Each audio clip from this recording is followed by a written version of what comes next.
Hello, bienvenue à toi sur Emotiflow et c'est parti pour la 4e étape du chemin de notre fou puisque nous sommes toujours dans comment j'utilise les cartes du tarot pour m'aider à faire un travail sur moi ou avoir du recul, une réflexion, une méditation tout simplement.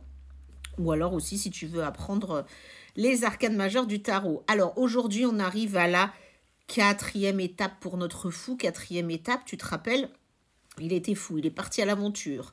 Il a appris à valoriser tout ce qu'il a en lui. Il a appris aussi la sagesse et le lien avec un niveau supérieur. Et puis, il a rencontré l'impératrice, mère de tout, créatrice, protectrice, pour poursuivre son chemin. Eh bien, aujourd'hui, il rencontre qui? Il rencontre l'empereur. Je te montre la carte de l'empereur. C'est une carte très, très, très forte dans les arcanes majeures, en fait. Notre empereur, il est là pourquoi? Il est là pour aider notre fou à atteindre de la stabilité matérielle, de la stabilité financière, du pouvoir. C'est un père, l'empereur est un père. Père de famille, époux de l'impératrice, puisque nous sommes sur les deux figures parentales du tarot. Donc, ça veut dire aussi que le fou, il a commencé son aventure. On peut assimiler ça à une arrivée sur Terre et au démarrage d'une vie, en fait.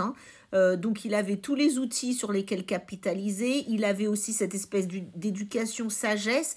Et puis, il rencontre ses parents quelque part. Il a rencontré sa mère avec l'impératrice.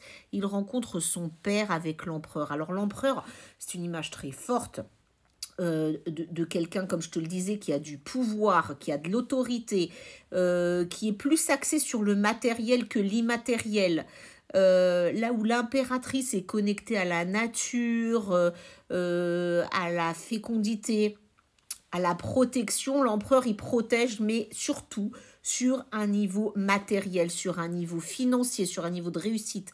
Avec l'empereur, on fonce, on est stable, on va bien, mais on travaille beaucoup.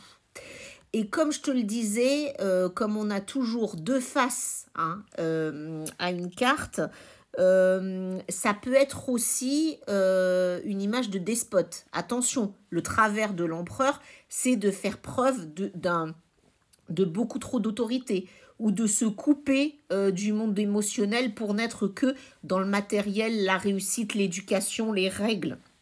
On va le retrouver sur tout ce qui est en lien aussi avec les règles. Tu vois, notre empereur, ça pourrait très bien être un homme de loi, un gendarme, un policier, enfin...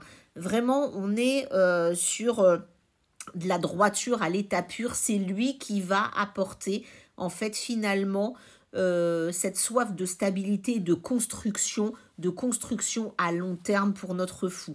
Donc, ce que je t'invite aujourd'hui à regarder, c'est à quel moment dans ta vie tu as été dans cette logique de l'empereur. Parce que on l'a tous été à un moment donné, en fait. Ou alors, il y a une figure d'autorité, en fait, dans ton entourage qui correspond à cet empereur.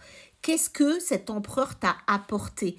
Au-delà de ce que je te dis et par rapport à ce que tu vois sur cette carte d'assise, de pouvoir, de force, va chercher l'empereur qui est en toi et demande-toi sur quoi tu peux capitaliser pour convoquer ton empereur lorsque tu en as besoin. Parce que l'empereur, il te donne la force de tout affronter. Et ça tombe bien, notre fou, il est à la 4e étape de son parcours. Donc, il en a besoin de ça.